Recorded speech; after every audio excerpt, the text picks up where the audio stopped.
कि न मुझे किसी ने भेजा है, न मैं यहां आया हूं, मुझे तो मां गंगा ने बुलाया है।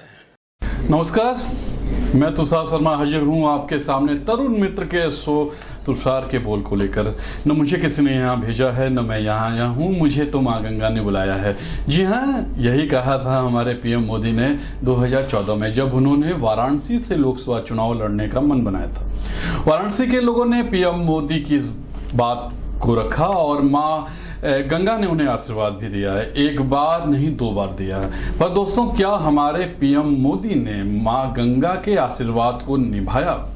आज हम इसी मुद्दे पर चर्चा करेंगे और जानेंगे कि पीएम मोदी को 2 बार अपने कार्यकाल करते हुए माँ गंगा का आशीर्वाद मिला। माँ गंगा आज किस हाल में है, ये देखना है।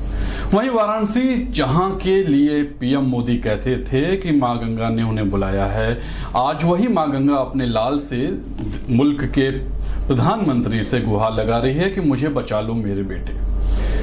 और बेटे यानी पीएम मोदी ने मां गंगा के लिए क्या किया? दोस्तों, मां गंगा के उद्धार की बात करते करते 7 वर्ष बीत गए।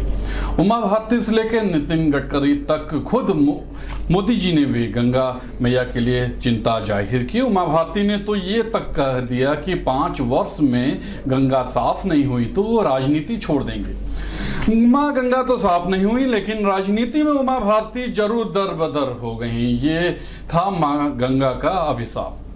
गडकरी जी ने मां गंगा के सीने में पानी में जहाज उतार कर पैसे कमाने का जरिया तो बना लिया, लेकिन मां गंगा का उद्धार नहीं कर पाए। 20,000, जी हाँ, 20,000 करोड़ रुपए बताते हैं कि मां गंगा की सफाई पर खर्च किए, पर कहां गए, कैसे किए गए, कब किए गए, कोई आंकड़ा सामने नहीं है। हालात यह है कि गंगा का पानी पिछले कुछ दिनों से इतना गंदा हो चुका है कि उसका रंग अब तालाब की तरह हरा हो चुका है। आपको बता दें कि मोक्ष की नगरी के नाम से मशहूर वाराणसी में गंगा के पानी का रंग बदल रहा है। वाराणसी में बहने वाली गंगा नदी के काफी बड़े भाग का पानी हरा हो गया है। उत्तरवानी गंगा में अभी तक नालों का ही पानी समा जा रहा था, अब तो उसमें काई भी जमने लगी है। कई घाटों पर तो स्थिति यह है कि गंगा के जल से बदबू उठने लगी है। घाट छोड़ती गंगा को देखकर गंगा प्रेमी, घाट के निवासी और घाट के जानकार, गंगा के जानकार कहते हैं कि अगर गंगा को अविरल न किया गया तो इसके अस्तित्व पर ही खतरा है। इसमें ऑक्सीजन का स्तर कम होगा और जलीय जीवन के लिए संकट खड़ा हो जाएगा।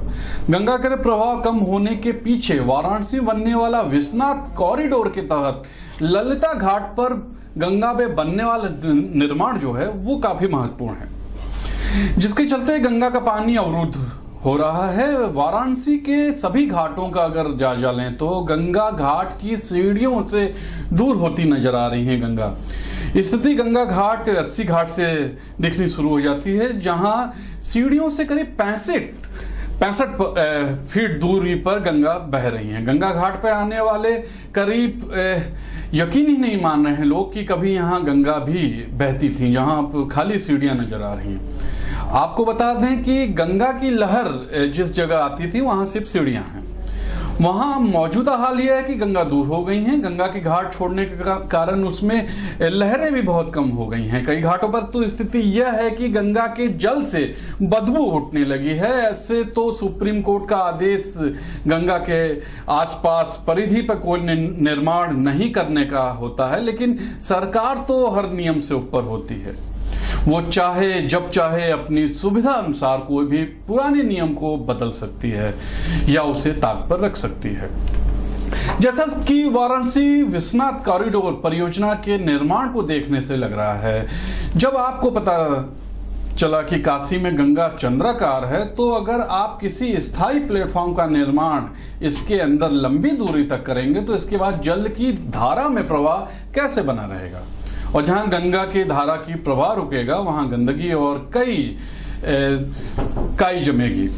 इसके फलस्वरूप जल में रहने वाले जीव जंतु भी मरेंगे और देश के कोने कोने से जो आम जन गंगा में स्नान करने आते हैं, वो जब इस रुके हुए कीचड़ और जल में आचमन करेंगे, नहाएंगे, तो उनके स्वास्थ्य में क्या फर्क आएगा। लेकिन मैं इसके लिए राज्य सरकार और कार्यदायी संस्था को सीधा जिम्मेदार नहीं मानता हूं, क्योंकि उनके ऊपर पीएम मोदी जी के सपने को जमीन पर अक्षरशः उकेरने का दबाव था, जिसके तहत उन्होंने इस तरह के निर्माण कार्य का निर्णय लिया।